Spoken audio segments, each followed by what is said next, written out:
Now, Dave, many of the recordings that I've listened to over the years that involve the electric piano have always utilized a lot of effects. It could be stomp boxes, distortions, and echoes. And I've noticed that Velvet has a great selection of effects. Can you tell me a little bit about them? Yeah, there's a full palette of them. In fact, I took a few out of my closet that I had, including some, space echo, echoplex kind of stuff, wah-wah pedal, and phase shifter. Here's an example of the wah. This is the British wah. We won't say which one. Wow. And you're just using an expression pedal? Yeah. And there's also a US one too, correct? Yeah. I mean, a lot of times these wahs just don't have the range and the bite that a real wah has, and I'm pretty happy with that. Yeah.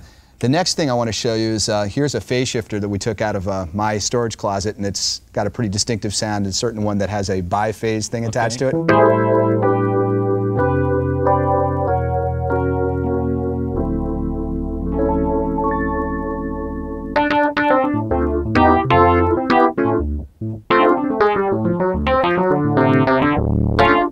We've also got delays as well, correct? Yeah, my favorite is basically patterned after the famous echoplex.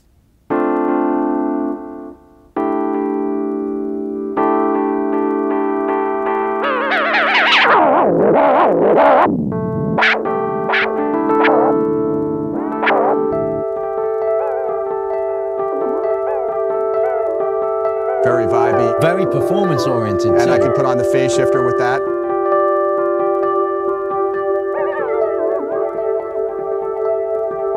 And have it go into feedback,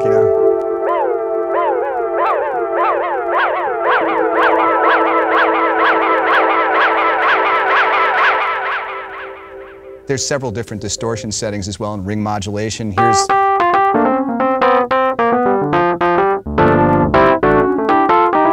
an important part of a lot of certain types of road sounds, so you start adding that into the mix. So Dave, Velvet utilizes a combination of high-def sampling, correct?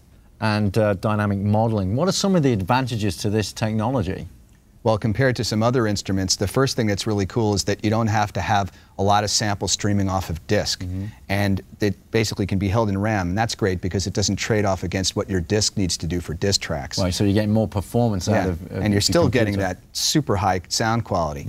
But I think the biggest thing that's more important is that when you work with samples, you end up with the situation where basically there's only a few sample layers you're dealing with, usually just maybe 4 or 5 the most, and you can really hear, as it switches between those layers, and here it's absolutely seamless in a very, very natural way. And the trade-off, when you look at virtual modeling, is that you don't end up with the real sounds of the instrument. You get a really responsive thing in terms of how you play against the velocity of your notes and stuff, but it actually doesn't respond in a sonic way that sounds like the instrument, all the little anomalies that we were hearing earlier. So again, the combination of those two technologies really makes you feel like you just want to sit down and play this instrument. Yeah, for me as a player, it feels a lot more like what I felt like when I'm playing the instrument. I want to be able to sit down and be inspired. This makes me want to play, and that's what's exciting about it to me. And I think, there's always room for improvements with what you do with these VIs, and I think we're going to keep working on those things.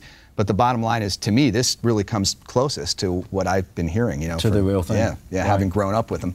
Fantastic. Well, Dave, I can't thank you enough for being here and telling us all about Velvet. So as you can see and hear, Velvet will change the way you feel about virtual electric pianos. Simply put, the combination of the high-definition sampling and dynamic modeling offers you the best-sounding, best-feeling electric piano experience, period. Let's play out with some more of Dave's playing.